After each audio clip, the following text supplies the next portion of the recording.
Կարապետյանի ունեցվածքը եւ կյանքը վտանգի տակ են։ Կարապետյանը եւ Քոչարյանը Ռուսաստանի Դաշնության գրպանում են։ Ռուբեն Գալաչյան։ Հայաստանում ադրբեջանական անկլավները 3-ն են՝ Տիգրանաշեն, Ասկիբարա եւ Բարխուդարլու։ Կիրանցը գտնվում է երկու անկլավների մեջտեղում, Հայաստանի Հանրապետության սահմանում, սահմանամերձ հայկական գյուղ է։ Կիրանցը անկլավ ասողները գաղափար չունեն իրենց խոսացած նյութի մասին կամ գիտեն, միտումնավոր սուտ են խոսում, իրենց անգրագիտությունն են ցույց տալիս։ Այս մասին հայկական ժամանակի հետ հարցազրույցում ասել է քարտեզագետ Ռուբեն Գալաչյանը, անդրադառնալով ուժեղ Հայաստան կուսակցության անդամ Գոհար Մելոյանի հանրային հեռուստատեսության եթերում արած պնդմանը, թե Կիրանցը անկլավ է։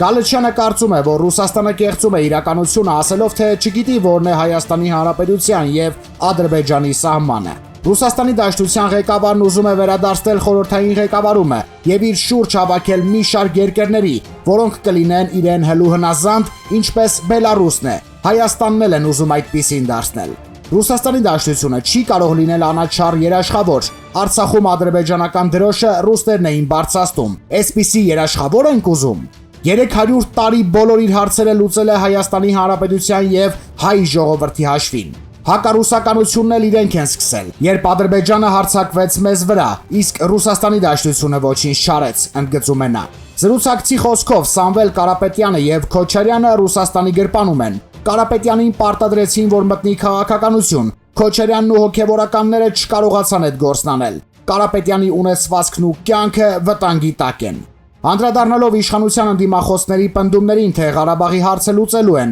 Գալաչյանը նկատում է. ինչ են անելու, պատերազմ են սկսելու։ Եթե տարածքային պահանջ ես ներկայացնում հարևաններիդ, խաղաղության պայմանագիրը չեղյալ ես համարում։ Նյութի աղբյուր, Հայկական ժամանակ։ Ընդդիմության նախընտրական համախումբը չստացվեց։ Ըստ երևույթին քաղտեխնոլոգները կանխատեսել էին, որ վարչապետի միասնական թեկնածուի շուրջ կրիտիկական զանգված չի հավաքվի եւ իշխանությունը միանշանակ կհաղթի։ Զուտ քաղաքական առումով դա ճշգրիտ հաշվարկ էր, բայց ընդդիմությանը չհաջողվեց նաեւ կրկնել Գյումրիի նախադեպը։ Այսօր քննարկվում է հետընտրական համախմբման հեռանկարը։ Նախաձեռնությունը հնչել է ուժեղ Հայաստանի ֆորմալ առաջնորդ Սամվել Կարապետյանի շուրթերով։ Նա փաստացի առաջարկել է խորքային կառավարություն ձևավորել, դիմել Ռուսաստանին, որպեսզի Հայաստանի այս ընթացքը կասեցվի։ Ինչ ընթացք նկատի ունի Սամվել Կարապետյանը, չի մանրամասնել, բայց հասկանալի է, որ խոսքը Ադրբեջանի հետ խաղաղություն հաստատելու եւ ինչպես Մոսկվայում են ձևակերպել եվրոպական նկատառումների մասին է։ Հայաստանի համար Եվրամիության անդամակցության հեռանկարը մեղմ ասած տեսանելի ապագա չէ։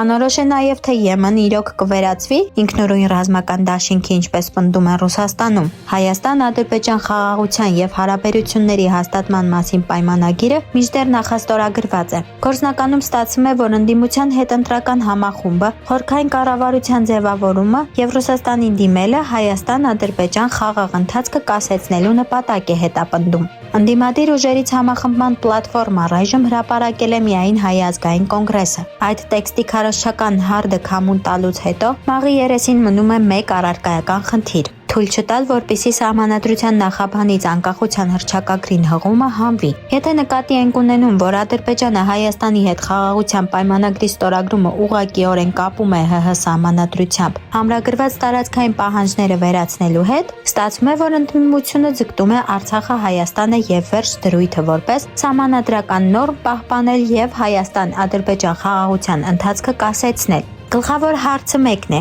հունիսի 7-ի քվեարկությունից Ադրբեջանը ինչ ակնկալիքներ ունել։ Ուղղակի միանշանակ պատասխան ինչ խոսք դժվար է ձևակերպել։ Փաստ է, որ արևմտյան ադրբեջանցիների վերադարձի իրավունքի թեմայով խորհրդաժողովը Բաքուն անուսավորել է Հայաստանի խորհրդարանական ընտրությունների քարոզարշավի փուլում, իսկ ուժեղ Հայաստան կուսակցությունների դաշինքը հիմնականում այդ սպառնալիքի չեզոքացման վրա էր կենտրոնացած։ Հունիսի 14-ին Ադրբեջանի նախագահի օգնական Հաջիևը այցելել է Հայաստան։ Դա խորհրդանշական քայլ է, որը վկայում է խաղաղության գործընթացին պաշտոնական Բաքվի առնվազն հրապարակային հավատարմությունը, բայց Իլհամ Ալիևը չի չեղարկել արևմտյան ադրբեջանցիների վերադարձի իրավունքի օրդուբադյան խորհրդաժողովը, փոխվել է միայն կարգախոսը։ Յուրաքանչյուր արևմտյան ադրբեջանցի իր բնակության նախկին վայր վերադառնալու իրավունք ունի։ Հղում է արվում ընդ որում միջազգային մարդասիրական իրավունքին։ Ոչ ոք չի կարող ասել, թե Օրդուբադյան խորհրդաժողովը ինչ կարգախոս կունենար, եթե հունիսի 7-ի քվեարկությունը այլ արդյունքներ ուներ։ Ոչ ոք չի կարող երաշխավորել, որ Հայաստան-Ադրբեջան խաղաղության ընթացքը կասեցնելու դեպքում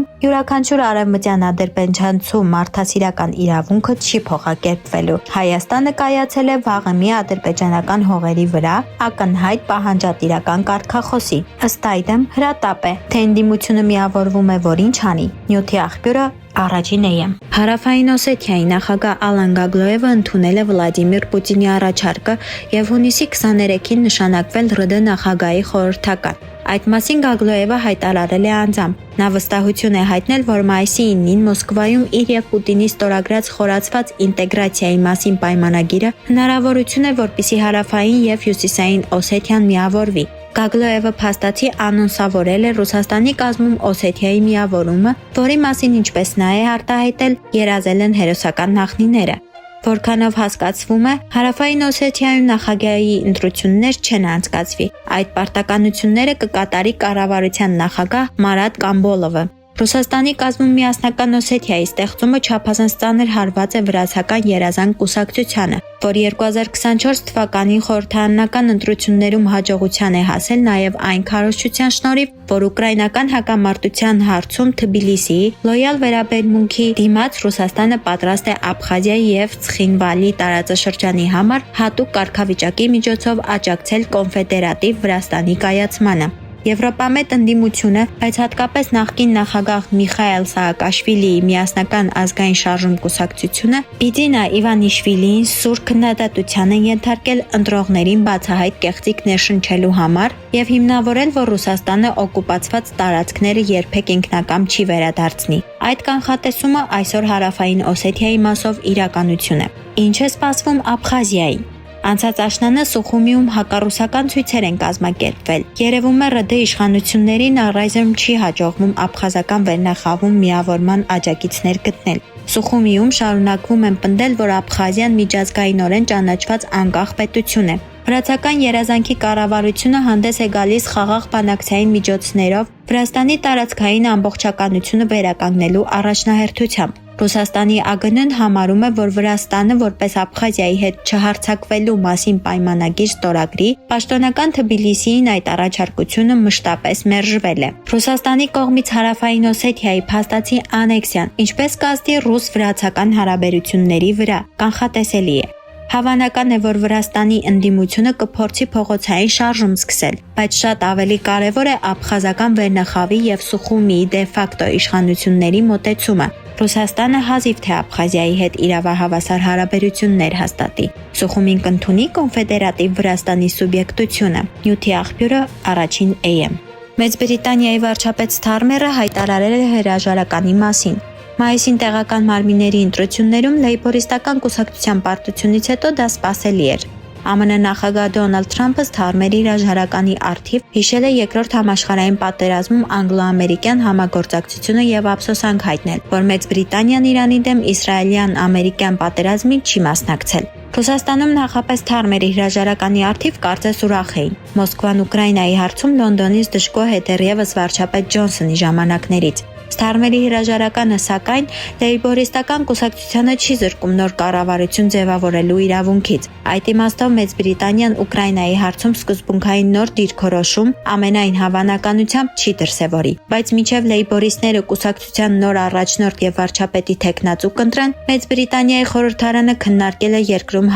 ժողովրդավարության վրա Իսրայելի ազդեցության հարցը։ Այդ մասին գրել է Israel Insider, որի տեղեկացվածությամբ խնդիրը օրակարգ է բերվել 100,000 բրիտանացիների ստորագրությամբ հանրագրի հիման վրա։ Թե ինչու է 100,000 բրիտանացու մտահոգել Միացյալ Թագավորության հանրային քաղաքական կյանքին Իսրայելի ազդեցությունը, կարելի է թերևս բացատրել Մերձավոր Արևելքում ուժերի հարաբերակցության նկատմամբ Մեծ Բրիտանիայի անհանգստությամբ։ Ուշագրավ է, որ բրիտանական խորհրդարանի անկախ պատգամավոր Ադամը հայտարարել է, որ կառավարության 25 անդամներից 13-ը, 650 պատգամավորից 180-ը վճարվում են Իսրայելի կողմից եւ պաշտպանվում են նրա շահերը։ Իսկ էթնիկ արաբ պատգամավոր Այուբ Խանը բացահայտ կոչ է արել հրեաների հետ զգույշ լինել, քանի որ նրանք Գազայում ցեղասպանություն են իրականացրել։ Բրիտանական խորհրդարանում հնչած հակասեմիտական հայտարարությունները ուշագրավ են Իսրայելի հասցեին ԱՄՆ փոխնախագահ Վենսի վերջին հայտարարության համատեքստում։ Նա Նեթանյահուի կառավարությանը